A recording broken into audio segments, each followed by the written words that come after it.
Hello guys, कैसे हैं आप। Welcome back to literature information. आज की इस वीडियो में हम डिस्कस करेंगे क्रिटिकल थ्योरी को, और उसमें हम क्या डिस्कस करेंगे, a dialectical view of society, जिसमें हमारे पास Max Weber, Hegel and Karl Marx आ जाएगा।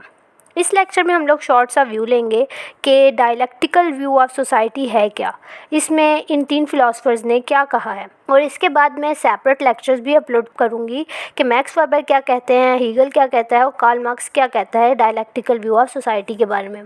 स्टार्ट करते हैं। सबसे पहले क्या है कि ये कहा जाता है कि सोसाइटी में किसी एक वक्त में कुछ कंट्राडिक्शंस पैदा होती हैं, फिर वो कंट्राडिक्शंस किसी आने वाले वक्त में चेंज हो जाती हैं और उनकी जगह नई चीज़ आ जाती है।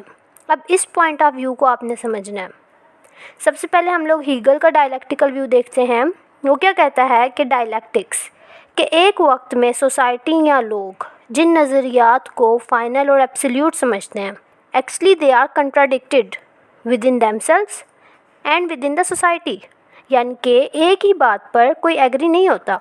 किसी के लिए एक चीज़ अच्छी है, वही चीज़ दूसरे के लिए बुरी होती है, तो आपस में इख्तिलाफात, तज़ादात चलते रहते हैं। अब होता यह है कि अगली सदी में इससे बिल्कुल अपोजिट नज़रिया पेश हो जाता है, और उसको भी लोग फिर क्या कहते हैं कि ये फ़ाइनल है, उसको फ़ाइनल समझते हैं, और होता वो भी तज़ादात का मजमुआ ही है, उसमें भी कंट्राडिक्शंस पाई जाती हैं। फिर आगे तीसरी सदी आती है। उसमें सोसाइटी क्या कहती है कि पहली सदी और दूसरी सदी, वो इन दोनों को मिलाकर एक व्यू ले लिया जाता है। वो क्या होता है, वो चाहे इखलाकियात पर हो, मतलब रिलीजियस पॉइंट ऑफ व्यू हो सकता है, कोई फिलॉसफी हो सकती है, कुछ भी हो सकता है वो, ठीक है। तो अब पहली सदी को क्या कहते हैं ये लोग, थीसिस। दूसरी सदी को क्या कहा जाता है, एंटीथीसिस। और तीसरी यानी कि पहली और दूसरी को मिलाकर जो व्यू लिया जाता है उसको क्या कहते हैं, सिंथेसिस। तो ये तीसरी सदी हमारे पास सिंथेसिस कहलाती है, और फिर ये सर्कल चलता रहता है। हिस्ट्री इस बात की गवाह है, और वो कहता है कि तब तक ये सब चलता रहेगा जब तक एक ऐसा आइडिया जो हकीकत में यूनिवर्सल हो, जिस पर पूरी दुनिया के इंसान मुत्तफिक हों, जिसको उसने एब्सोल्यूट का नाम दिया, तो उसकी अचीवमेंट तक ये साइकिल चलता रहेगा। यानी कि एक वक्त में जो कुछ होता है उनमें कंट्राडिक्शंस होती हैं, उनमें इख्तिलाफात होते हैं, फिर आगे चल के वो इख्तिलाफात या तो रिसॉल्व होते हैं या ओवरकम होते हैं। ये डायलेक्टिकल व्यू का छोटा सा व्यू है या मेन आइडिया है। स्टार्ट करते हैं। According to Karl Marx, the dialectical model, which regards every social system as having within it immanent forces that give rise to contradiction that can be resolved only by a new social system, कि हर system जो है उसके अंदर कुछ ऐसी चीज़ें होती हैं जो कंट्राडिक्शन पैदा करती हैं। इवन आप रिलीजन को देख लें, डिवाइन रिलीजन तक इनमें कितने फ़िरके बनते हैं, और हर फ़िरके में ऐसी चीज़ें हैं जो दूसरे फ़िरके की चीज़ों के साथ इख्तलाफात का बायस बनती है। हर फ़िरका क्या कहता है, मैं ठीक हूँ, मेरा पॉइंट ऑफ व्यू ठीक है। सेम आप पॉलिटिकल पार्टी की एग्जांपल ले लें, वो भी क्या कहते हैं, मेरा नज़रिया ठीक है, मेरी बात मानो। और ये लोग ऐसा क्यों करते हैं कि इन लोगों ने एक गोल तक पहुंचना होता है। एक गोल तक पहुंचने के लिए डिफरेंट रास्ते हैं, और हर बंदा कहता है कि मेरे वाला रास्ता, मेरी वाली अप्रोच जो है उसको फॉलो किया जाए और वही सही है, और उनके पास अपने आर्ग्यूमेंट्स भी होते हैं इस सब के लिए। तो कार्ल मार्क्स क्या कहता है कि हर सिस्टम में कुछ इमानमेंट फोर्सेस यानी कि इसेंशियल फोर्सेस होती हैं, उसकी अपनी ज़ाती कुछ ऐसी चीज़ें होती हैं that give rise to contradiction, जिनको रिसॉल्व सिर्फ ऐसे किया जा सकता है कि नया सोशल सिस्टम बना के दे दिया जाए। फॉर एग्ज़ाम्पल, एक फ़िरका होता है, शुरू में उसके अंदर कंट्राडिक्शंस होती हैं, उसको रिसॉल्व सिर्फ एक नया फ़िरका समझते हैं कि हम कर सकते हैं, कि वो बने, वो सॉल्व करें। कुछ वक्त गुजरता है, फिर क्या होता है, फिर कहते हैं एक और नया फ़िरका बने, क्योंकि उसमें भी कंट्राडिक्शंस पैदा हो जाती हैं, फिर वो कहते हैं कि हम सॉल्व करेंगे। इस तरह पर क्या सर्कल चलता रहता है। सेम पॉलिटिकल पार्टी वाला सीन, उसके अंदर भी यही होता है। एक कहता है मैं होता अगर तुम इस तरह ना होता, एक कहता है मैं होता तो ऐसे ना होता, ठीक है। तो क्या होता है इससे कि they give rise to new contradictions. इससे क्या होती है, न्यू कंट्राडिक्शंस बनती रहती हैं, और ये इंसान की नेचर है, ये सारे सिस्टम ऐसे ही होते हैं। नेक्स्ट लाइन में क्या कहता है कि Karl Marx asserted that all elements of a society's structure depend on its economic structure। क्या कहता है कि किसी भी सोसाइटी के स्ट्रक्चर के जो एलिमेंट्स होते हैं वो उसके इकोनॉमिक स्ट्रक्चर पर डिपेंड करते हैं। ये कार्ल मार्क्स की इकोनॉमिक की फ़िलॉसफी थी, यानी कि जो भी आज वैल्यूज़ सेट हो रही हैं इसमें इकोनॉमी का बहुत बड़ा हाथ है। अब कार्ल मार्क्स के अकॉर्डिंग जितने भी सोशल सिस्टम हैं उनकी बेस क्या है? इकोनॉमी। अब क्या कहता है नेक्स्ट लाइन में कि conflict is the primary source of change, यानी कि कन्फ्लिक्ट जो है प्राइमरी सोर्स है चेंज का।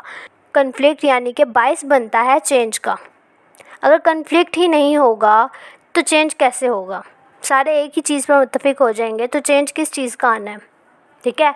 अब इकोनॉमिकली अब कन्फ्लिक्ट कहाँ पर होता है? अब इसने बात क्या की थी कि इकोनॉमिकल स्ट्रक्चर जो है उस पर बेस करता है सब कुछ। अब इकोनॉमिक स्ट्रक्चर जो है उसमें कन्फ्लिक्ट कहाँ पर होता है? इन लोगों में, चाहे ज़मींदार हों, इंडस्ट्रियलिस्ट हों या बोर्जुआ हों, यानी कि वो तबका जिनके पास मीन्स ऑफ प्रोडक्शन है, ज़मीन है, फैक्ट्री है, तो उन लोगों के दरमियान और लेबर क्लास के दरमियान। एक और क्लास होती है जिसको अरिस्टोक्रेटिक क्लास कहा जाता है। तो यहाँ पर फ़िलहाल दो क्लासेस की बात हो रही है कि बोर्जुआ जिनके पास मीन्स ऑफ प्रोडक्शन है और लेबर क्लास, इनके बीच में कन्फ्लिक्ट होता है।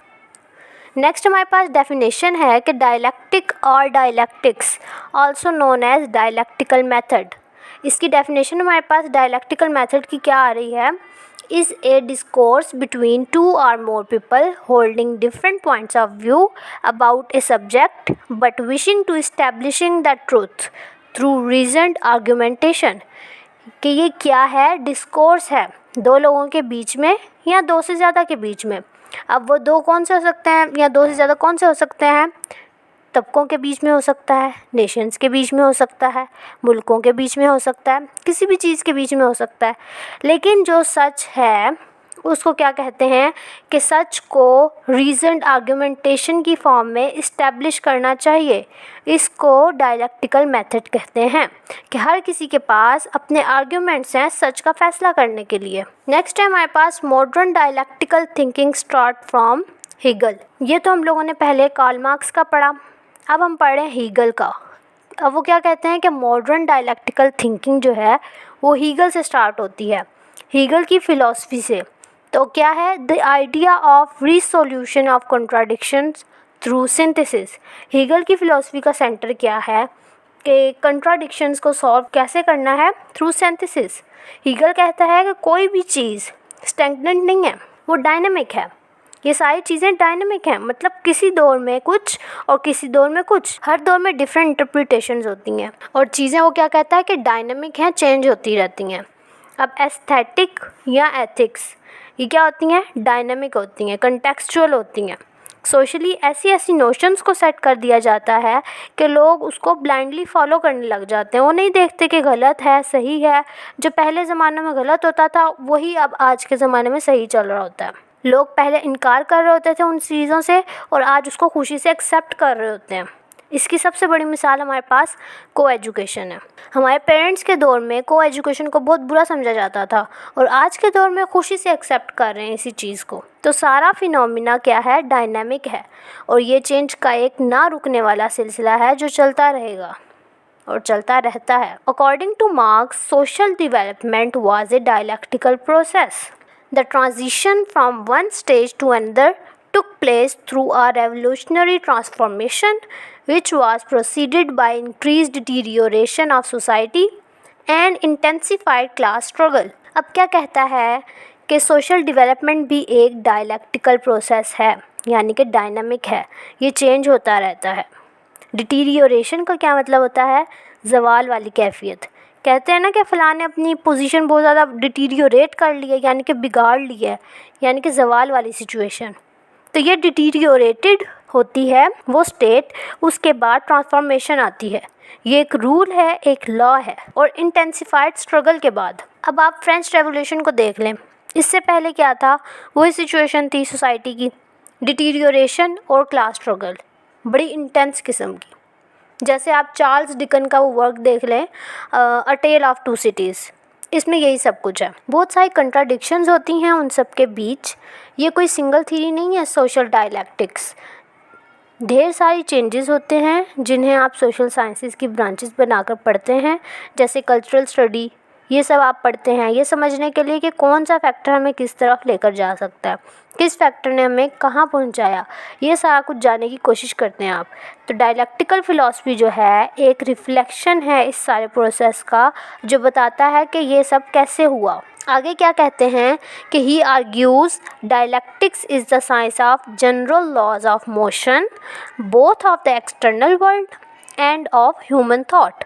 कि डायलेक्टिक्स जो है एक्चुअली ये साइंस है general laws of motion, motion से मुराद तब्दीली, उनको स्टडी करने का नाम है डायलेक्टिक्स। ना सिर्फ एक्सटर्नल वर्ल्ड की, मतलब जो बज़ाहिर वर्ल्ड में हम लोगों को चेंजेस दिख रहे हैं सिर्फ उसकी नहीं, ह्यूमन थॉट्स में भी। वो जो अभी को एजुकेशन की एग्जांपल हमने देखी थी ना, ये वो एग्जांपल इसके अंदर आ रही है। ये उसकी स्टडी की साइंस है जो डायलेक्टिक्स है।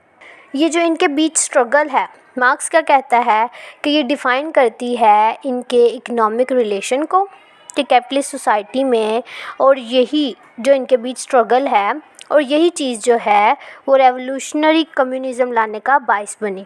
अब आपको पता है कि ये मार्क्स कहता है, लेकिन थियोडोर एडोर्नो और हॉकमायर ने क्या कहा था कि मार्क्स यहाँ पर गलत है, जो ये कहता है कि लेबर क्लास जो है वो ले आएगी रेवोल्यूशन। वो जकड़े हुए हैं ऐसे नैरेटिव्स में कि वो ला नहीं सकते। ये मार्क्स और हीगल का जो डायलेक्टिकल व्यू की थ्योरी है ना, ये इस मार्क्सिज्म पर भी लगती है, जिसमें कंट्राडिक्शन है कि आगे वाला जो दौर आएगा वो इसमें चेंजेस लाएगा। जैसे स्टार्ट इन लोगों ने मार्क्सिज्म से किया, लेकिन फिर उस चेंजेस किए, कुछ अपना ऐड किया, कुछ मार्क्स का ऐड किया और सिंथेसिस के फॉर्म में दे दिया। तो ये डायलेक्टिकल व्यू है। For marks and angles, materialism meant that the material world perceptible to the senses has objective reality independent of mind or spirit। अब ये क्या कहता है कि जो ये मटेरियल वर्ल्ड है इसकी एक ऑब्जेक्टिव रियलिटी भी है जो हमारे माइंड और स्पिरिट से हट के है।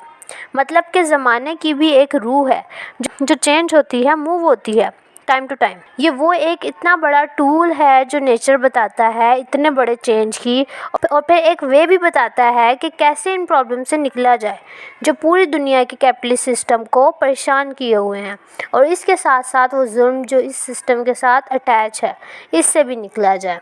तो ये हमारे पास इंट्रो था शॉर्ट सा डायलेक्टिकल व्यू ऑफ सोसाइटी का, कि इसमें क्या बात हो रही है, क्या क्या पॉइंट दिए हुए हैं। अभी इसके ऊपर हम लोग डिटेल में वीडियो बनाएंगे कि इन तीनों फिलोसफर्स के अकॉर्डिंग इन तीनों ने क्या क्या फ़िलासफ़ी दी अपनी अपनी। ये सिर्फ डायलेक्टिकल व्यू ऑफ सोसाइटी का थोड़ा सा इंट्रो था। उम्मीद है आप लोगों को समझ आई होगी। मिलते हैं नेक्स्ट वीडियो के अंदर। वीडियो पसंद आई हो तो वीडियो को लाइक करें, शेयर करें और चैनल को सब्सक्राइब करना मत भूलिएगा। अल्लाह हाफिज़।